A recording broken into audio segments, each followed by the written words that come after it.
নমস্কার, আমি রাকেশ। আমাদের প্রথম থেকেই লক্ষ্য ছিল যে এই চ্যানেলে তাদেরকে নিয়ে আসা যারা নিজেদের পরিসরে সফল এবং প্রতিষ্ঠিত, যাতে আপনারা তাদের ওঠাপড়া থেকে শিক্ষা নিয়ে নিজের জীবনে এগিয়ে যেতে পারেন।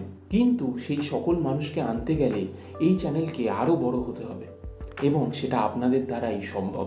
কিন্তু আপনাদের মধ্যে যারা ভিডিও দেখেন তাদের মধ্যে প্রায় 90% মানুষই ভিডিও দেখে চলে যান, সাবস্ক্রাইব করতে ভুলে যান।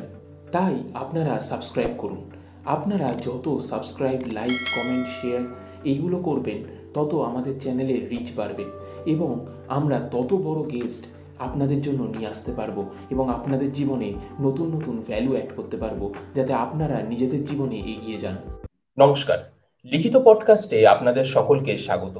আজকে আমাদের সাথে যিনি রয়েছেন, তার সাথে এর আগে আমাদের একটা পডকাস্ট অলরেডি রয়েছে, কিন্তু সেটা WBCS নিয়ে। কিন্তু আজকে আমরা বসেছি আইডিও বা ইন্ডাস্ট্রিয়াল ডেভেলপমেন্ট অফিসার এই পোস্টটা নিয়ে বিস্তারে আলোচনা করতে। আমাদের সাথে রয়েছেন মিস্টার সুজয় ভট্টাচার্য, যিনি সর্বশেষ আইডিও এক্সামে সিলেক্ট শুধু হননি, হয়েছেন প্রথম। ওয়েলকাম স্যার আপনাকে। Thank you. কেমন আছেন স্যার? এই চলে যাচ্ছে ভালো মন্দে। অফিসে মোটামুটি কাজবাজ সব ঠিকঠাক হচ্ছে। অ্যাডমিনিস্ট্রেশনে অনেকটা লাস্ট যে পোস্টকাস্টে এসেছিলাম আর আজকে যেখানে, তার মাঝে প্রায় 16 মাস মতো টাইম গেছে। তো এই 16 মাসে সেই হিসাবে অনেকটা অ্যাডমিনিস্ট্রেশনের ভেতরেই পদার্পণ করতে পেরেছি।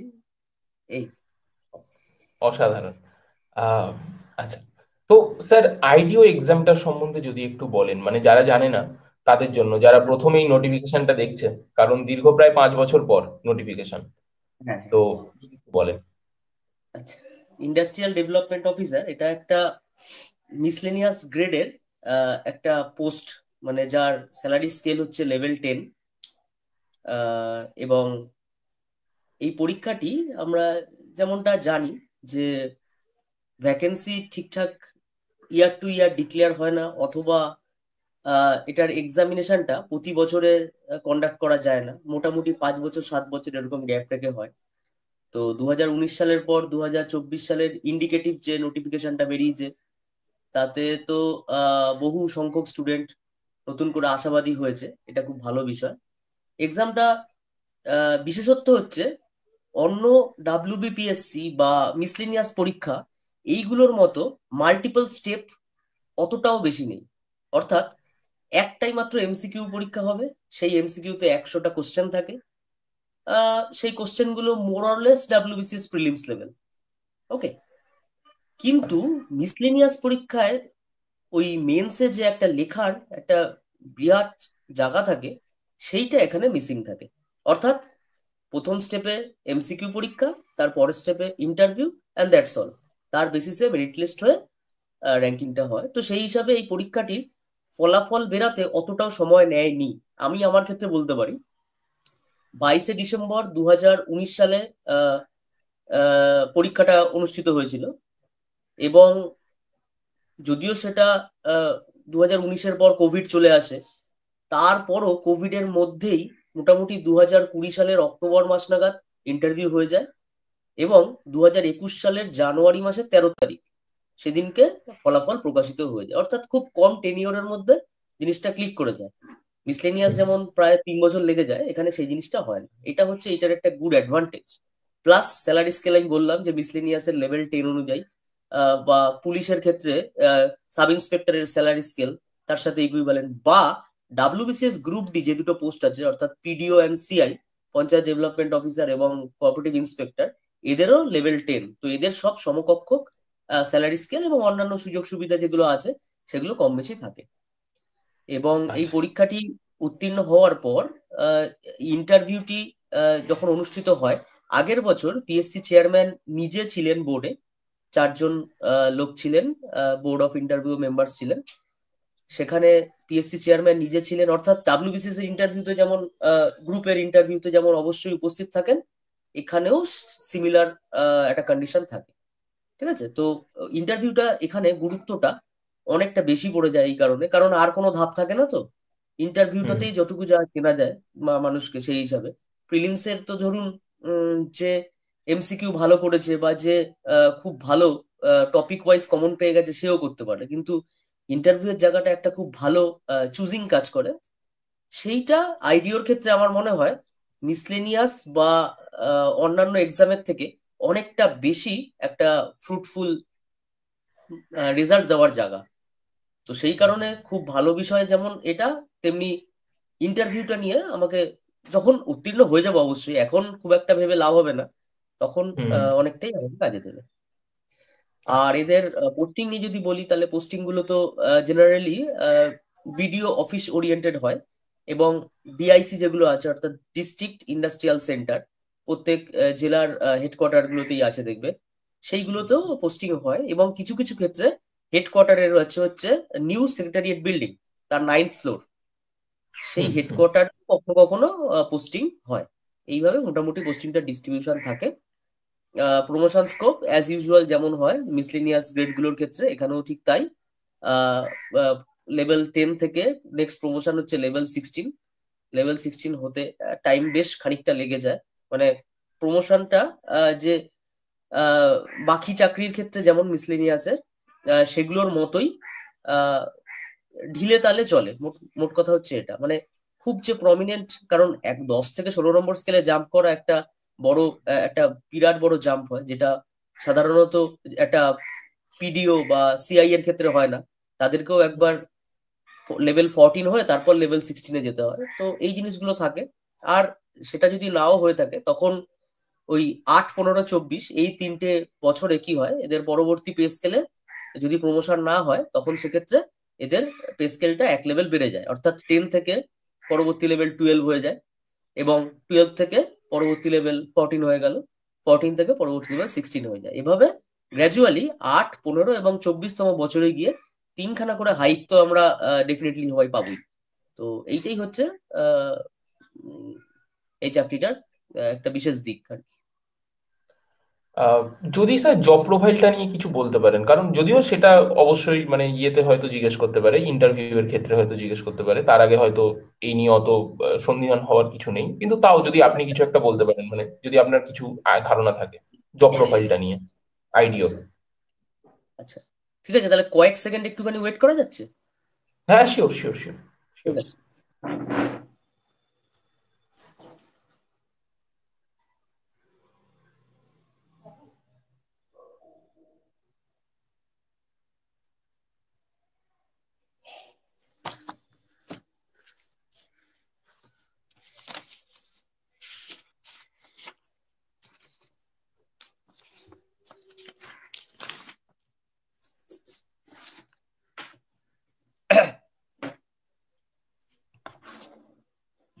তো যেটা নিয়ে বলা হচ্ছিল যে আইডিওর জব প্রোফাইলের ব্যাপারটা কি হয়, সেখানে হচ্ছে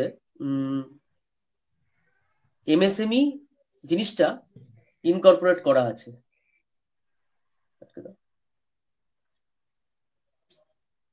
এমএসএমই জিনিসটা ইনকর্পোরেট করা আছে, যার ফলে উম, ক্ষুদ্র ও মাঝারি শিল্পের একটা যে ব্যবস্থাপনা চলে, সেখানে একজন আইডিওর খুব বেশি গুরুত্বপূর্ণ একটা জায়গা রয়েছে।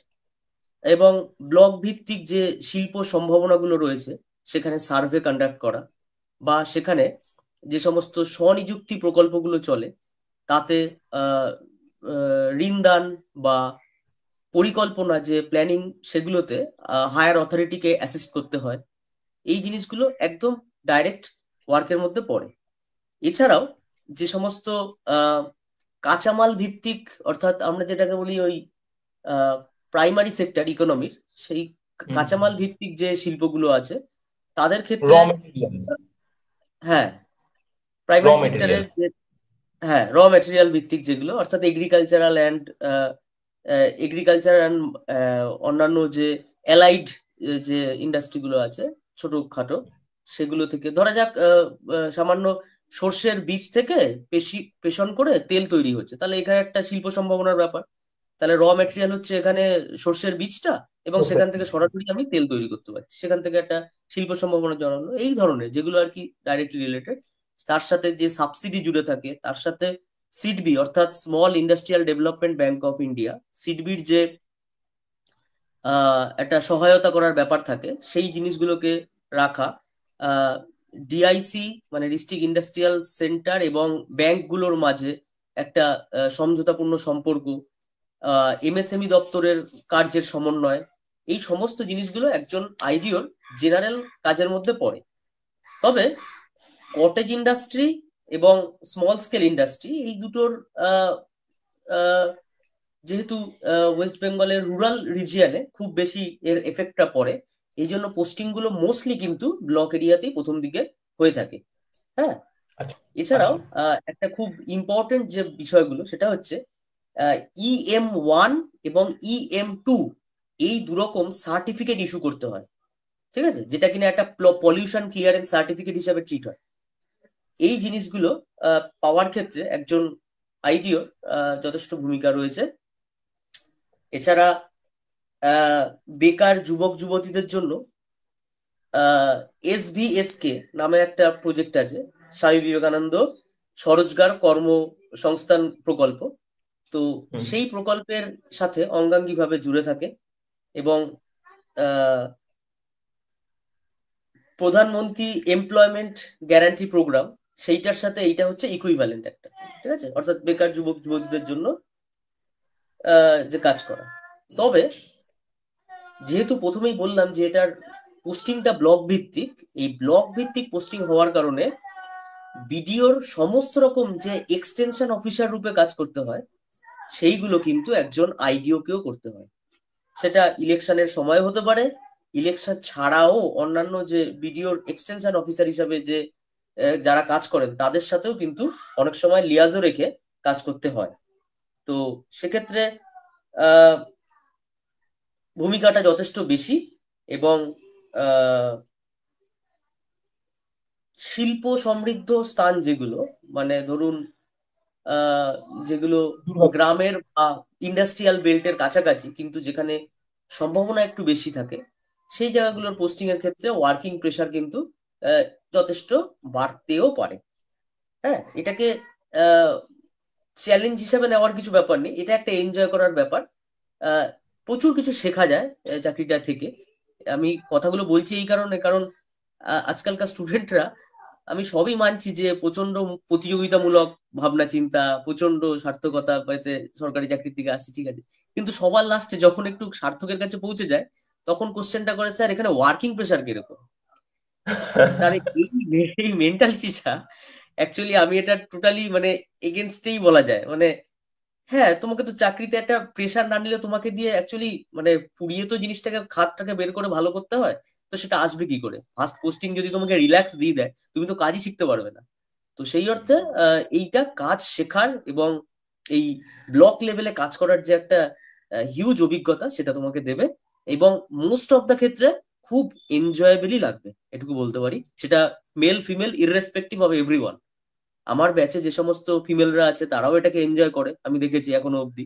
আর মেল যারা আছে তারাও এনজয় করছে, যারা এনজয় করছে তারা ভালো, আর যারা যদি নেগেটিভলি কিছু ভেবে থাকে যে না এত ওয়ার্কিং প্রেশার বা কিছু পড়ছে, ক্ষেত্র বিশেষে যদি তাদের পড়েও থাকে, তো সেটা সাময়িক, কয়েক বছর ওটুকু না করলে তোমাকে প্রপার কাজটাই শেখাতে পারবে না গভর্নমেন্ট। গভর্নমেন্ট যেটা আর কি মানে চাকরি দিয়েছে যেই কারণে আর কি তোমাকে, যে তোমাকে দিয়েও জিনিসটা শিখিয়ে নেবে আর কি। তো ঠিক ঠিক। এই আচ্ছা।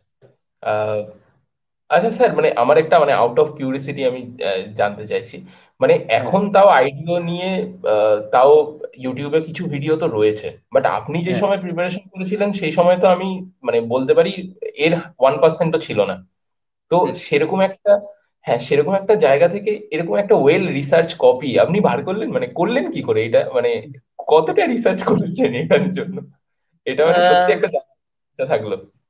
ঢুন্ডো তো খুদা ভি মিল যাতা है, সেরকম একটা ব্যাপার। সেরা।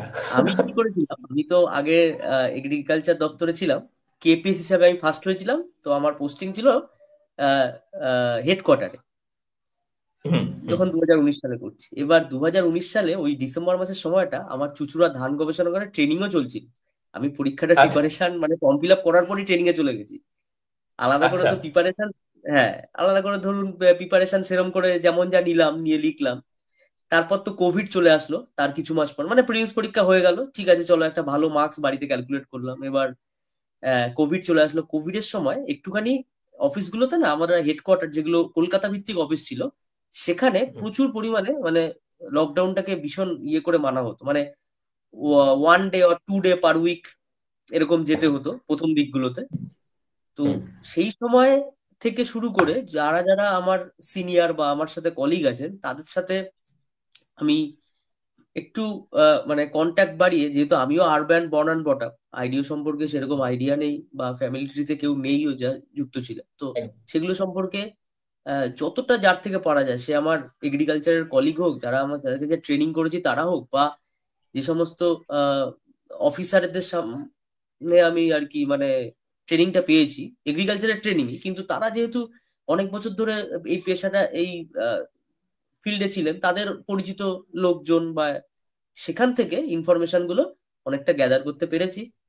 আহ খুব, হ্যাঁ এটা ঠিক যে খুবই কষ্টজনক ভাবে এটা পেতে হয়েছে, একদিনে একদম হাতে সাজানো প্লেটের রসগোল্লার মতো চলে আসেনি জিনিসটা।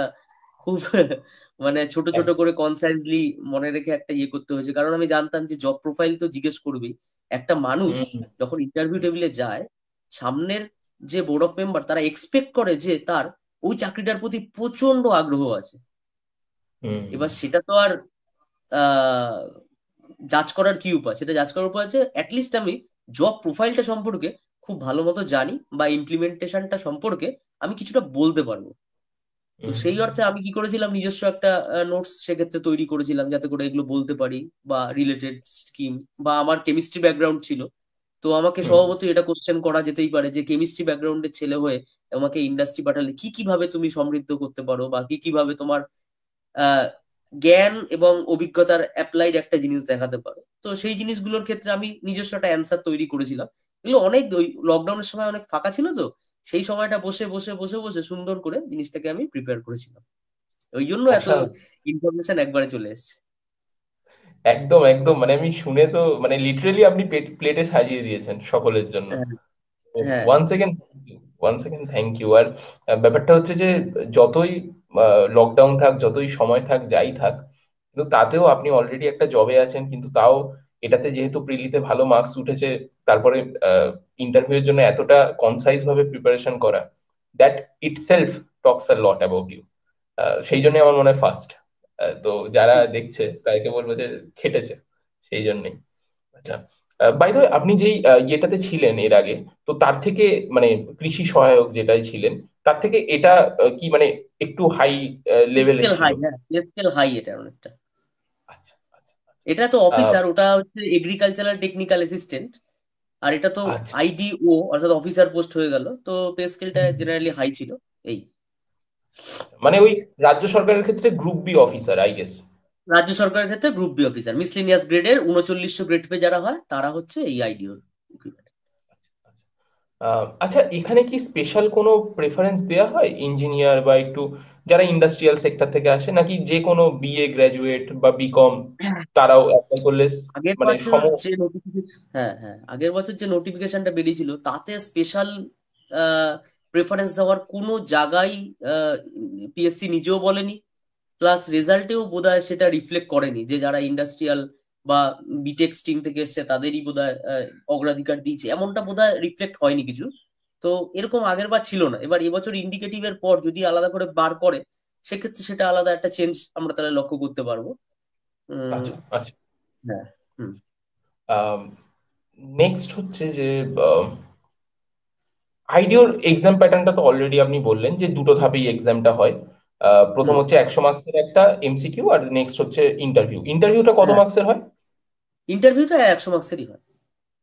আচ্ছা, মোট তাহলে টু 100, হান্ড্রেডের অল টোটাল। হ্যাঁ, হ্যাঁ। আচ্ছা। আহ, আচ্ছা, আপনি কি এটার কোনো ইন্ডিভিজুয়াল প্রিপারেশন নিয়েছিলেন, না, নাকি না, না, ডাব্লিউবিসিএস এর সঙ্গে হয়ে গেছে?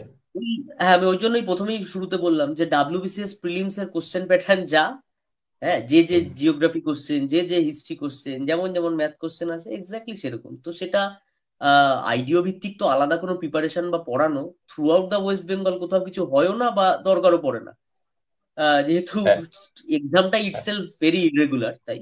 তো আমি ওই হুম প্রিলিমসের ডাব্লিউবিসিএস এর যে প্রিপারেশন থাকে সেই মতো পড়াটাকে আমি উপযুক্ত মনে করছি, তাতেই মানে মোর দেন এনাফ আর কি। আর এই এক্সামটার আরেকটা বেশি আনসার্টেনটি জায়গা আছে, এটাও আমি তাহলে উল্লেখ করে দিই। 2019-এর কোশ্চেন পেপারটা যদি অ্যাসপিরিয়েন্টসরা ভালো করে স্টাডি করে, তারা দেখবে যে সেখানে সায়েন্সের কোশ্চেন রিলেটিভলি বেশি।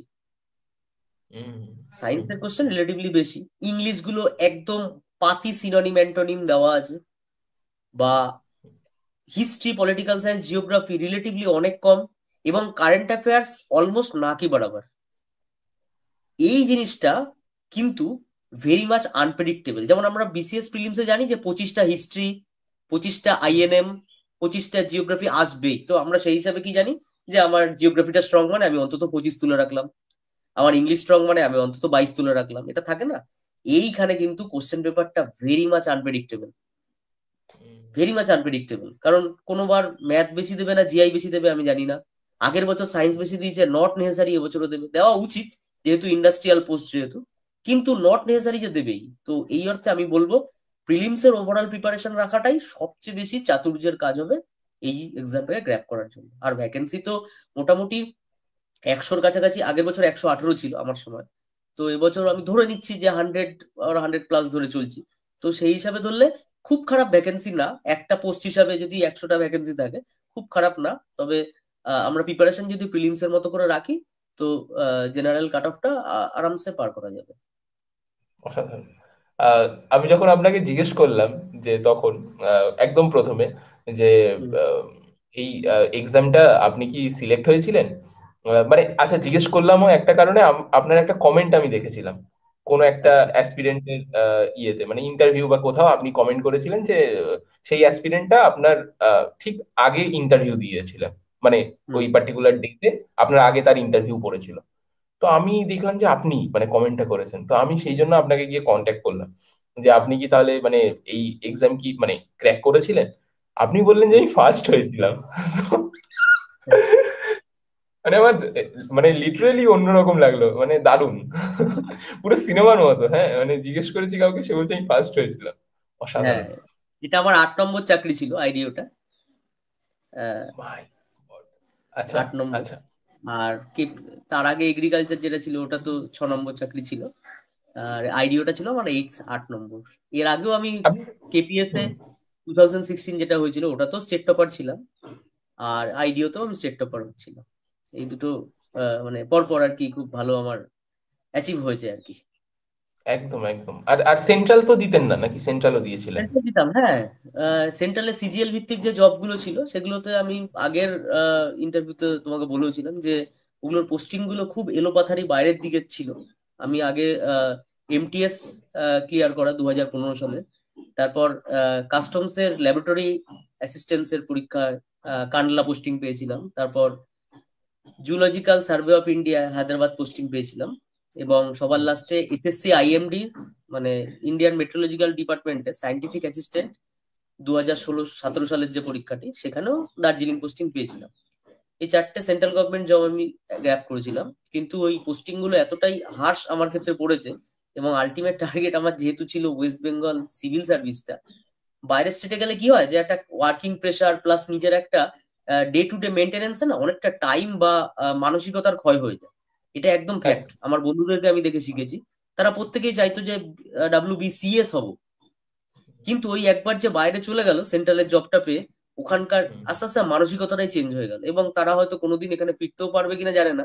কিন্তু হুম হুম। ডাব্লিউবিসিএস ওরিয়েন্টেড পড়াশোনা বা এখন যেভাবে কোশ্চেন প্যাটার্ন বা যেভাবে কাট অফ উঠছে, সেই কাট অফ থেকে আর লড়তে না পারার মানসিকতায় তারা ত্যাগ করে দিল রাস্তাটা। তো আমি সেই ভুলটা করতে যাইনি, আমি ওই কারণে কাছে পোস্টিং পেলে যেতাম, অথবা না হলে যাব না, এই ভেবেই পরীক্ষাগুলোকে সব রিলিজ করে দিয়েছি।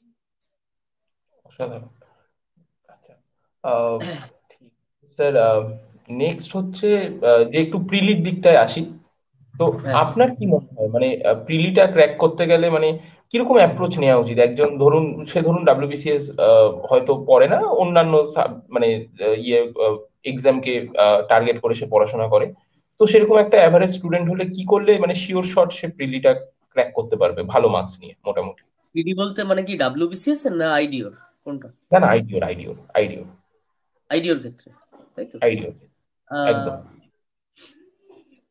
আমি বলবো বৃহৎ সংখ্যক বই পড়ে প্রিপারেশন না করতে আইডিওর পিলির জন্য। আমি অন্তত এটুকু বলবো। বৃহৎ আচ্ছা। সংখ্যক বই বলতে যেটা আমরা ডাব্লিউবিসিএস একজন অ্যাসপিরেন্ট, আমি বিশ্বাস করি যে প্রথম থেকেই তাকে মেন্সের প্রিপারেশন নিতে হয়, তাহলে গিয়ে প্রিলিমস মেন্স সবকিছু একই বছরে বেরাবে। প্রথম থেকে যদি আমি প্রিলি ওরিয়েন্টেড ভাবি তাহলে বেরাবে না। হুম। তো আমি সেই হিসাবে বলছি একজন আহ, সেক্ষেত্রে একজন ডাব্লিউবিসিএস অ্যাসপিরেন্ট কি করে না, হিস্ট্রির জন্যই 4খানা বই কিনে নেয়। একটা অ্যানসিয়েন্টের জন্য, একটা মেডিয়েভেলের জন্য, একটা মডার্নের জন্য, আর একটা আইএনএম এর জন্য। তো যথারীতি এই 4খানা বই নিয়ে এই যে একটা বৃহৎ বোঝা তৈরি করলো, যেটা সে হয়তো গ্র্যাব করতেও পারবে না, এবং ভুল করে যদি করেও ফেলে তার প্রত্যক্ষ লাভ আইডিওর প্রিলিতে আসবে না, এটুকু শিওর একদম। কারণ ওই যে বললাম, আমরা তো জানিই না না হিস্ট্রি থেকে কটা আসবে। বিসিএস এ যেমন বলা থাকে যে 25-25-50টা আসবে, তোমরা সেই মতো পড়ো। এখানে তো সেটা বলা হুম। থাকছে না, অর্থাৎ আমার পুরো খাটনিটাই ব্যর্থ হয়ে যাওয়ার একটা হাই চান্স। তো ঠিক। আমি বলবো সেই অর্থে বইয়ের সংখ্যা না বাড়িয়ে পোটেনশিয়াল একটা দুটো করে বই, সেটাকেই রেগুলার স্টাডি করতে এবং রিভাইজ করতে। মানে অর্থাৎ যদি আমি বলি থামরুল হিসাবে, ধরুন এনসিআরটি বা যে বেঙ্গলি মিডিয়াম থেকে পাস করেছে তার কাছে বাংলা মিডিয়ামের বই, যেগুলো 9-10th লেভেলের, হিস্ট্রি হলে হিস্ট্রি, জিওগ্রাফি হলে জিওগ্রাফি, সেগুলোকে স্টাডি করলো। আর একটা মার্কেট চলতি ভালো ভালো যে বুক আছে, যেমন লুসেন্ট টাইপের যেগুলো বা ম্যাকবুক হুম। টাইপের যেগুলো জিকের জন্য, সেই জিকের একটা বই কিনে ওভারঅল সবকটা সাবজেক্টের ভালো ভালো জায়গাগুলোকে দেখে নিলাম। আচ্ছা, এমসিকিউ বই তো বাজারে এখন প্রচুর চলছে, বিভিন্ন পাবলিকেশনের বেরিয়েছে। যে কোনো একটাই এমসিকিউ বই, বেশি প্র্যাকটিস করতে হবে না, একটাই এমসিকিউ বই, তবে ভালো করে প্রিভিয়াস স্টাডিটা করার পর। ধরা যাক সায়েন্সের ক্ষেত্রে একটা সায়েন্সের স্টুডেন্টরা বাদ দিয়ে বাকিদের জড়তা থেকে যায় যে আমি আবার ফিজিক্স কেমিস্ট্রি বায়োলজি সেই জায়গাগুলোকে আবার রিভাইজ দিতে হবে, কম্পিউটারের সেই ভার্সান গুলোকে একটুখানি শিখতে হবে, কম্পিউটারের কিছু পার্ট থাকে যেহেতু। হ্যাঁ, তো এইগুলো পড়বো, হ্যাঁ এইগুলোকে একবার পড়ে নিতে হবে। পড়ে নিয়ে এবার তুমি এমসিইউ করতে বসো। কিছু স্ট্যাটিক জিকে একটা মুখস্থ বিদ্যার জায়গা অব্দি আনলে খুব ভালো হয়, কিছু স্ট্যাটিক জিকে যেটা আর কি মানুষ লজিক লাগিয়ে বলতে পারবে না। ঠিক আছে? তো মানে লতা মঙ্গেশকর কবে ভারতরত্ন পেলো, এটা তো লজিকে আর হবে না কোনোভাবে, এটা তো আমাকে না, না, এক্সাক্ট না। সালটাই জানতে হবে। সচিন কবে একদম। ভারতরত্ন পেলো, এটাও তো একদম এই এই টাইপের ব্যাপারগুলো, বা এই পুস্তকের নাম কোন রাইটার হুম। লিখেছে, তা সেটা তো একটা মুখস্থ বিদ্যা না রাখলে হয় না। তার জন্য স্ট্যাটিক জিকে হিসাবে ওই একটা বাজার চলতি জিকে বুক আমাকে ব্যাপক সাহায্য করবে, এবং সেখান থেকে আইডিও প্রিলিমসে আসবেই। হুম। সাথে হ্যাঁ এই একদম খুব সামান্য বই। আর হচ্ছে কারেন্ট অ্যাফেয়ার্স এর জন্য একটা যে কোনো বাংলা বা ইংলিশ যে যে ল্যাঙ্গুয়েজ পছন্দ করে তার একটা ম্যাগাজিন সে মান্থলি হিসাবে রেডি করতে পারে। তবে কি বলবো, ম্যাগাজিন গুলো আমি দেখেছি স্টুডেন্টদেররা সমস্যা হয়েছে যে স্যার লাস্ট ক মাসের ম্যাগাজিন পড়বো, আমাকে প্রশ্ন করা হলো, আমি অ্যান্সার দিলাম 6 থেকে 8 মাস একটা রিলায়েবল।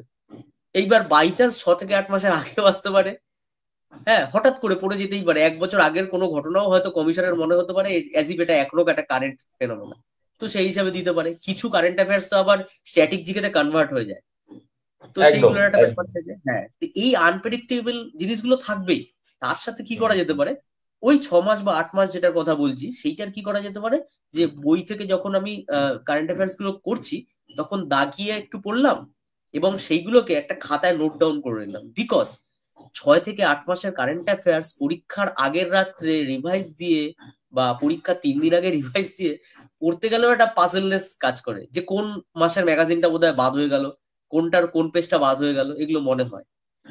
তো ঠিক। আমি মনে হয় এক্ষেত্রে লিখে যদি একটুখানি নিজের একটা খাতা রেডি করা যায়, তাহলে খুব বেশি একটা নলেজেবল একটা ম্যানুস্ক্রিপ্ট তৈরি হলো নিজের কাছে, প্লাস হুম। রিভাইজ দেওয়াটা খুব ছোট কাজ হয়ে যাবে। এটা করা যেতে পারে। আচ্ছা, একদম। একদম। ম্যাথের আর ক্ষেত্রে কোনো বিকল্প রাস্তা আমি করতেই বলবো না। ম্যাথ হচ্ছে একদম সোজা অ্যারিথমেটিক বা অ্যালজেব্রিক 10th লেভেলের যে ম্যাথ, সেইগুলোকেই বারংবার প্র্যাকটিস করা, কোনো রকম আলাদা রকম মেকানিজম ফেনোমেনা ইউজ করে প্রচুর শর্টকাট ইউজ করে অঙ্ক করে ইয়ে করার, এইগুলো প্রথম থেকে যে একটা টেন্ডেন্সি থাকে না অ্যাভারেজ স্টুডেন্ট যদি সেটা করতে যায়, যে একটা রাকেশ হুম। যাদবের বই খুলে সেখান থেকে আমি স্পেশাল ট্রিক্স গুলো শিখতে গেলাম, প্রফিট অ্যান্ড লস এর, রেশিও অ্যান্ড প্রপোর্শনের, তাহলে খুব মুশকিল হয়ে যায় কিন্তু। তো হুম। আমি বলবো ঠিক। যে তারা এমনি যেমন শিখেছে তারা সেই মতো করতে শুরু করুক। ওভার দ্য টাইম সে দেখতে পাবে যে শর্টকাট গুলো সে রিয়েলাইজ করতে পারবে, বা তার পরের দিকে গিয়ে যদি একটুখানি লক্ষ্য করে তো বেটার হয়। জিআই মোরলেস সবাই মোটামুটি প্র্যাকটিস করে, কারণ জেনারেল ইন্টেলিজেন্সি সবারই কিছু না কিছু থাকে। তো জিআই গুলোর জন্য যে কোনো একটা যে বই এই মুহূর্তে তারা আছে, নতুন কোনো স্পেশাল বই আইডিওর ফিলিমস এর জন্য পারচেস করার দরকার নেই। হ্যাঁ, যেখানে মোটামুটি চ্যাপ্টার ওয়াইজ অন্তত 50টা করে কোশ্চেন আছে, এরকম করলেই আমার একটা জিআই এর চ্যাপ্টার ওয়াইজ একটা একটা মোটামুটি ওভারভিউ তৈরি হয়ে যায়। ঠিক আছে, তো সেটাকে আমরা চেষ্টা করব করার। ইংলিশটা একটু সিনোনিম, অ্যান্টোনিম, ওয়ান ওয়ার্ড, এগুলোর একটা মুখস্থের জায়গা তৈরি করতে হয়। প্রথম দিকে একটু মুখস্থ না করলে না ইংলিশের স্টাডি করার বা ইংলিশের কোশ্চেন ফেস করার একটা ভীতিটা সেটা যাবে না। তো প্রথম দিকে একটু সেই জিনিসটাকে করতে হবে। আহ, আর যে প্রিভিয়াসলি ইংলিশে ভালো বা ইংলিশ মিডিয়াম থেকে করা, তার ক্ষেত্রে জিনিসটা হয়তো অতটা ট্রিগার করবে না, কিন্তু বাংলা মিডিয়াম ছেলের ক্ষেত্রে, এভারেজ ছেলের ক্ষেত্রে, যে এই বিসিএস প্রিলিমস এর প্রিপারেশন নিচ্ছে না কিন্তু আইডিওটা দিতে যাবে, তাদের ক্ষেত্রে একটু আধটু পড়ে রাখা এখন থেকেই শুরু করতে হবে, যাতে করে তবে সেটা যে কোনো এক বই থেকে, আমি আবারও বলছি, বই বেশি বেশি রেখে, মানে বইয়ের সাথে সমানুপাতিক ভাবে তোমার সার্থকতা ডিপেন্ড করবে না এই পরীক্ষাটার ক্ষেত্রে, আমি এটুকু বলতে পারি। দ্যাটস অসাধারণ। অল। হ্যাঁ, এইগুলোই করা যেতে পারে। আহ, দুটো কথা, একটা হচ্ছে যে অ্যাডভান্স ম্যাথ কি আসে কোনো ক্ষেত্রে? মানে অনেক সময় তো মানে পিএসসি টেন্ডেন্সি থাকে যা তা ঢুকিয়ে দেয়, যেমন ডাব্লিউবিসিএস এর ক্ষেত্রে 2020 পর যা প্যাটার্ন চেঞ্জ হয়েছে, যদিও প্রিলিতে আসে না। আহ, হ্যাঁ, তো এবার আমি এর ওটাই বললাম, প্রিলিতে না, প্রিলি ভিত্তিকই তো কোশ্চেন এতদিন হয়েছে। এবার একটু আর আটকে, পরীক্ষাটা রেগুলার হয় না। হ্যাঁ, হ্যাঁ একটু একটু আটকে গেছিল ইয়েটা, আচ্ছা কানেকশন। হ্যাঁ বলুন। আচ্ছা, পরীক্ষাটা তো অ্যাকচুয়ালি রেগুলার হয় না। তো হুম আমি শুরুতেই যেমন বললাম যে প্রিলিমস ভিত্তিক প্রিপারেশন নিতে, তো হুম প্রিলিমস ভিত্তিক প্রিপারেশনের ক্ষেত্রে আমি বলবো একটা মিডিওকার ছেলেকে অ্যাডভান্স ম্যাথামেটিক্স কিচ্ছু করতে হবে না। যেগুলো জেনারেল ম্যাথামেটিক্স একদম সোজা জিনিস কিন্তু আমি করতে পারবো, সেগুলো করাই সবচেয়ে ভালো। তাহলে কি অসাধারণ। পুরো জিনিসটা একটা কনফিডেন্স বিল্ড আপ হয়। অ্যাডভান্স আস্তে আস্তে হয়তো ওভার দা টাইম আমি শিখেও যেতে পারি, কিন্তু আগে তার জন্য সিম্পল গুলোকে একটুখানি ক্লারিফাই করে রাখতে হবে। হ্যাঁ, আর সায়েন্সের কথা আপনি যেটা বলছিলেন, আমি এরকম অনেক সায়েন্সের স্টুডেন্টকে দেখেছি। আহ, মানে আমি নিজে সায়েন্সের স্টুডেন্ট হয়ে বলছি, অনেক এরকম সায়েন্সের স্টুডেন্ট আছে যারা কিন্তু সায়েন্সের কোশ্চেন গুলোতেও ভিমড়ি খায়।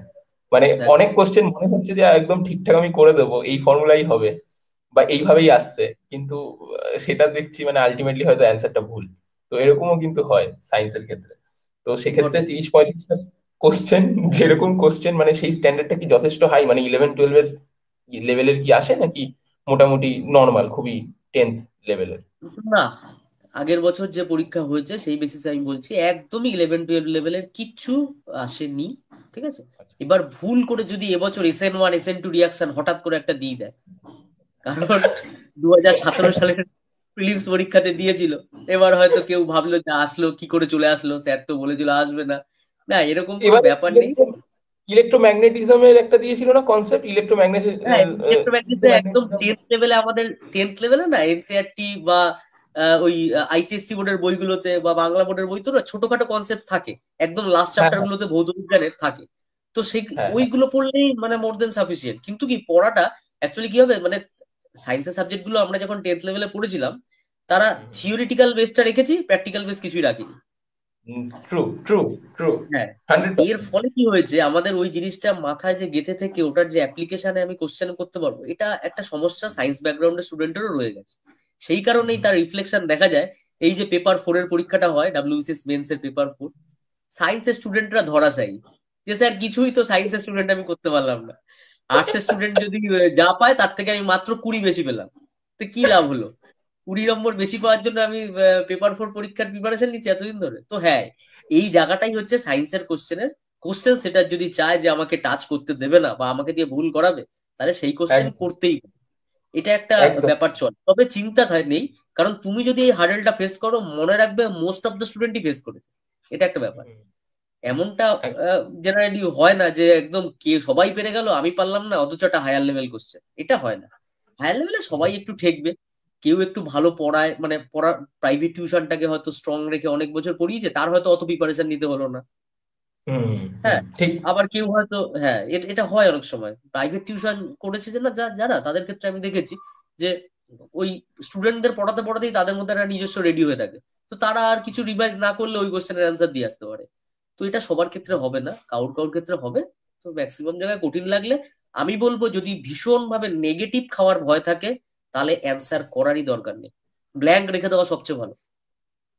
কারণ সেক্ষেত্রে র্যাঙ্কটা, যে নেগেটিভ খেয়ে পিছিয়ে যাওয়ার, আর প্লাস কি হয় না, নেগেটিভ করার একটা টেন্ডেন্সি, একবার যদি নেগেটিভ পরীক্ষার খাতায় আমি দেখি সময় এখনো 10 মিনিট বেঁচে আছে, দেখি তো আর কটা কোশ্চেন অ্যাটেন্ড করতে পারি, এই যে একটা নেশায় পড়ে গেল, ওই যে 5টা ডট দিল, 5টার জন্য হচ্ছে একদম 5টার জন্য নেগেটিভ খেয়ে গেল, তো এটা একটা অনেক খারাপ জিনিস। তার থেকে ভালো 10 মিনিট আগে এক্সাম শেষ হয়ে গেলে যদি মনে করি যে আমি নেগেটিভ বাড়াতে যাই না, মাথায় বেঞ্চের উপর মাথা রেখে শুয়ে পড়ো, ব্যাস। অসাধারণ, তো অসাধারণ। সায়েন্সের ক্ষেত্রে আমি তাই বলবো, আনপ্রেডিক্টেবল জিনিস না করতে, তবে বিশেষ করে কি ফিজিক্স, কেমিস্ট্রি বা বায়োলজি, যে বেসিক জিনিসগুলো, হ্যাঁ, হুম যেমন ফিজিক্সের ক্ষেত্রে নিউটনের সূত্র বা গ্র্যাভিটেশনাল ল বা বল, এই কার্যক্ষমতা, শক্তি, এগুলো তো খুবই বেসিক জিনিস।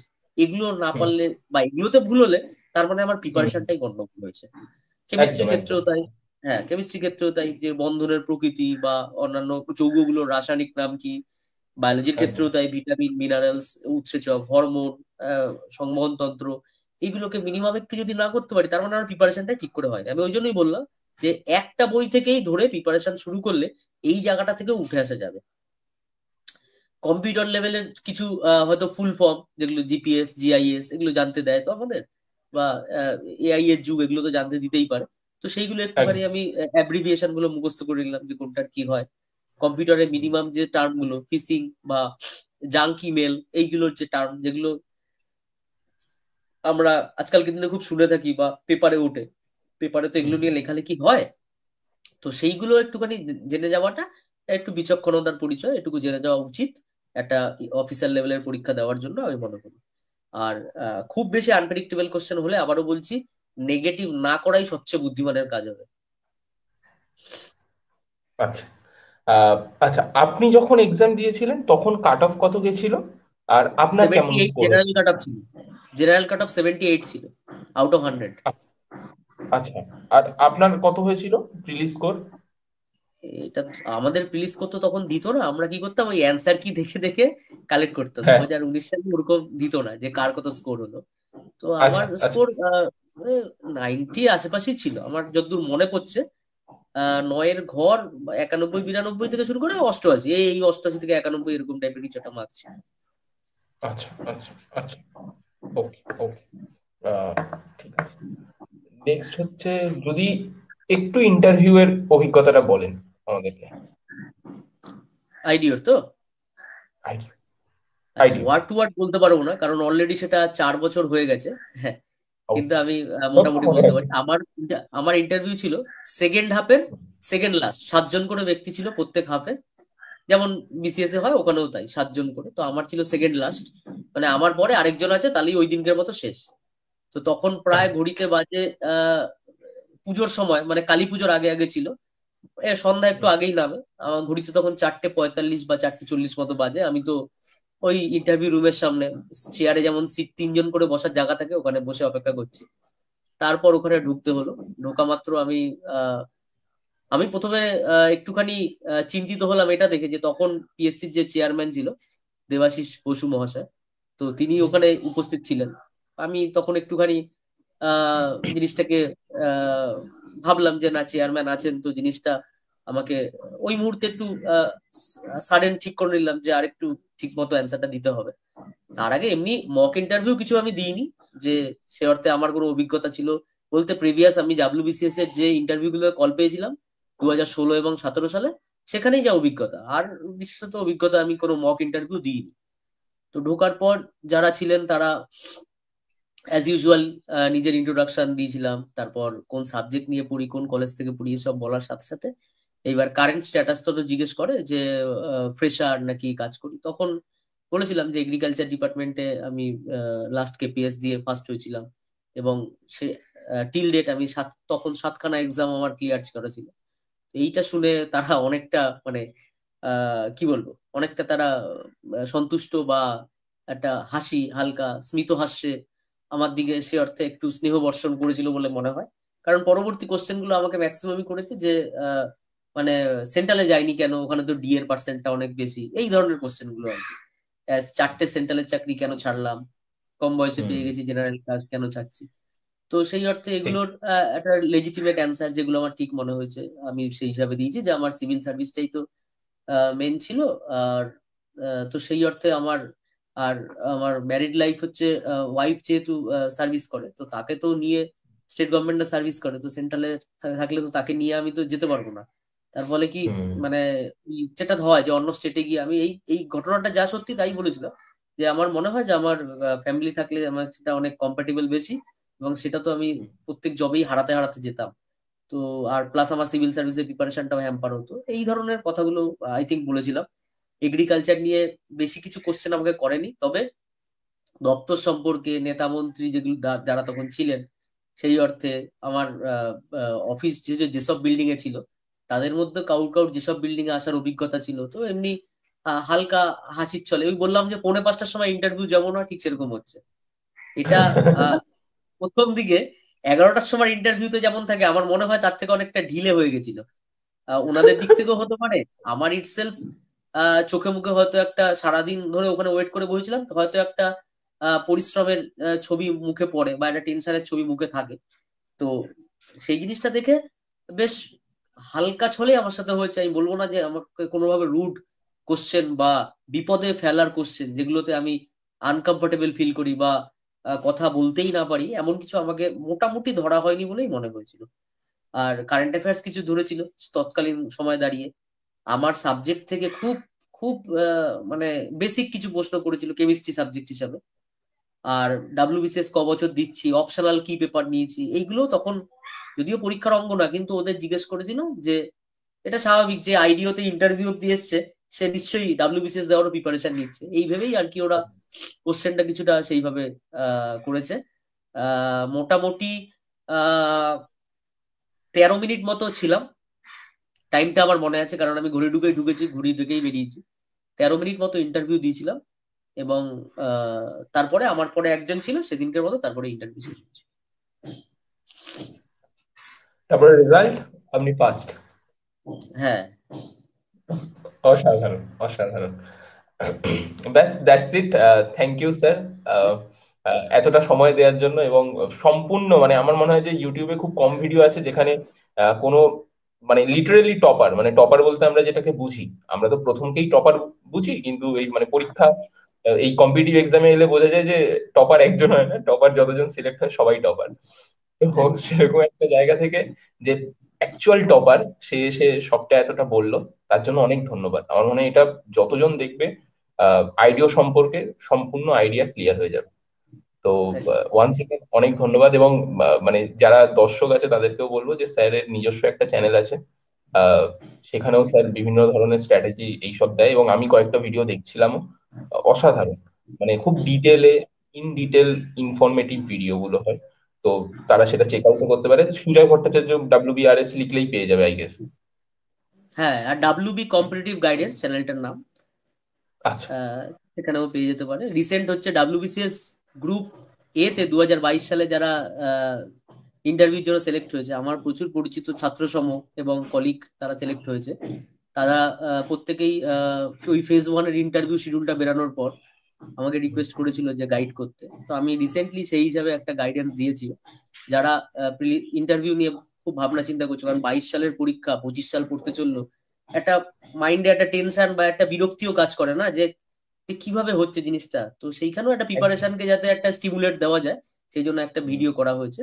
তোমরা যারা শুধুমাত্র ইন্টারভিউ তে ডাক পেয়েছো তারা দেখলেই হবে, বাকিদের না দেখলেও চলবে, কারণ জিনিসগুলো এখনো অনেকটা দূরের কাহিনী বলেছি ওখানে, তো দেখতে পারো চাই। একদম, একদম, একদম। Thank you sir once again. Thank you. মোটামুটি এখান থেকেই তাহলে কেটে দিচ্ছি স্যার। ওকে, ঠিক হ্যাপি আছে। Sunday. Happy Sunday to you as well.